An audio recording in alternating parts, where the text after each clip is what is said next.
Saint Francis of Assisi. Francis of Assisi was the son of a rich cloth merchant, Pedro di Bernardone and Lady Pica. He was born in Assisi, Italy in the year 1182. He enjoyed a privileged upbringing and spent his youth learning the skills of horsemanship and archery, dreaming of becoming a well-known knight.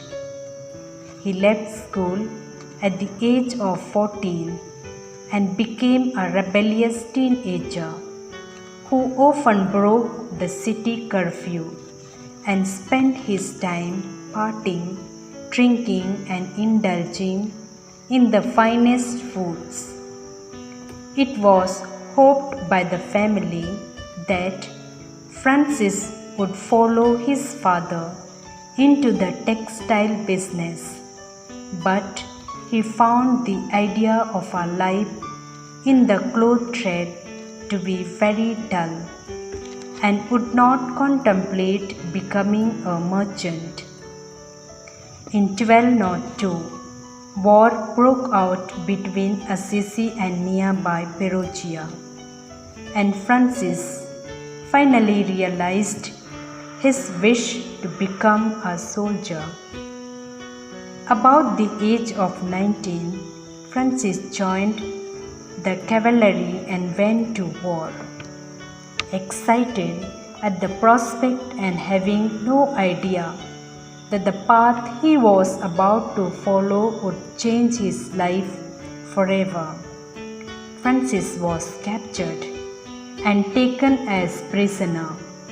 He was thrown into a dark prison cell where he remained for almost a year before his father paid the ransom and he was set free. Eventually, in 1203, Francis became extremely ill.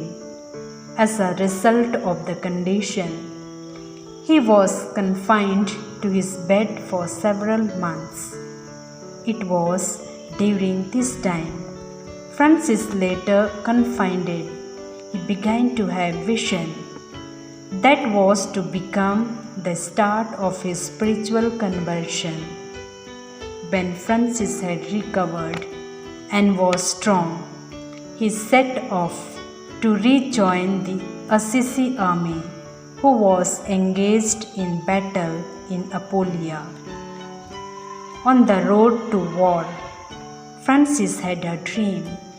He heard God asking him, "Who could do more, the master or the servant?"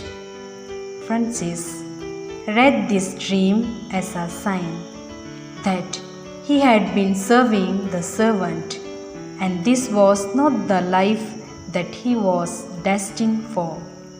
He needed to change the path of his life and abandon his dreams of becoming a knight.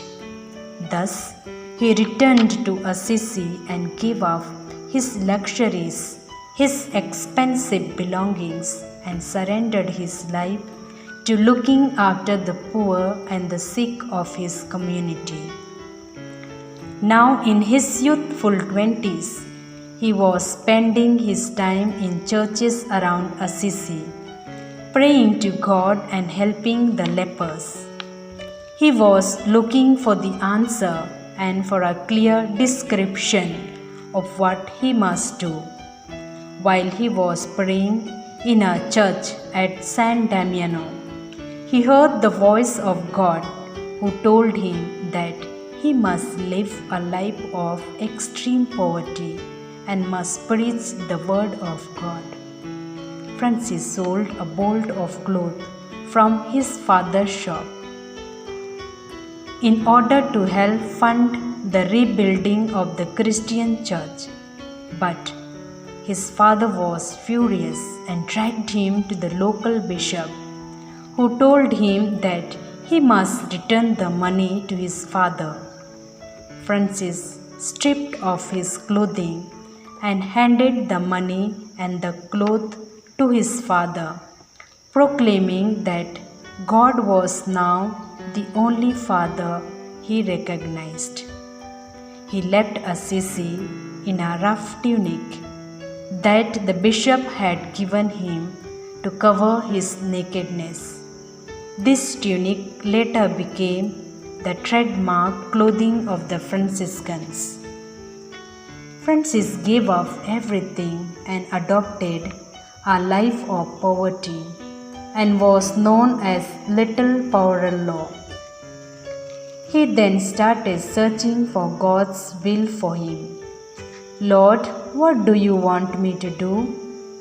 The Lord revealed a way of life to him through the gospel of Christ, and he made it his way of life. He was a charismatic preacher, and as he traveled around preaching the ideas of the Gospels and the necessity of a poor and simple lifestyle, he soon attracted many followers. By 1209, he already had 11 followers. In 1224, Francis was praying at a remote hillside church on Mount La Verna when he received a vision that left him with the stigmata of Christ, the marks resembling the wounds that Jesus Christ suffered during crucifixion, making Francis the first person to receive such holy wounds. These wounds remained with Francis for the rest of his life. Francis was an ardent lover of nature and animals. One day, while Francis was talking to some birds, they began to sing together and flew into the sky and formed the sign of a cross. Francis could tame wild animals. A famous incident is reported at his time. There was a vicious wolf in the town of Gubbio that was killing people and sheep. All were frightened and did not know what to do. Francis went to the town to confront the wolf. At first, the wolf growled at Francis and prepared to attack him. However, Francis made the sign of a cross and told the wolf not to hurt anyone else. The wolf then became tame and the town was safe. Francis is known as the patron saint of ecology and animals. He found God as his father and whole of creation as his family. He addressed them as his brothers and sisters. He found God in the nature. He imparted values of love, peace, joy, and respect for all creatures through his life example. Francis is known to set up the first non-nativity scene to celebrate Christmas. In 1220, Francis founded the Franciscan Orders of the Friar Minor, the Women's Order of St. Clare, and the Lay Third Order. Francis believed that actions were the best example, telling his followers to preach the gospel at all times and only when necessary use words.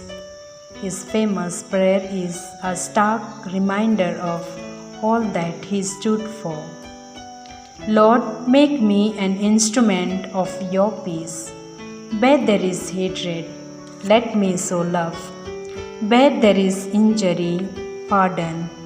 Where there is doubt, faith.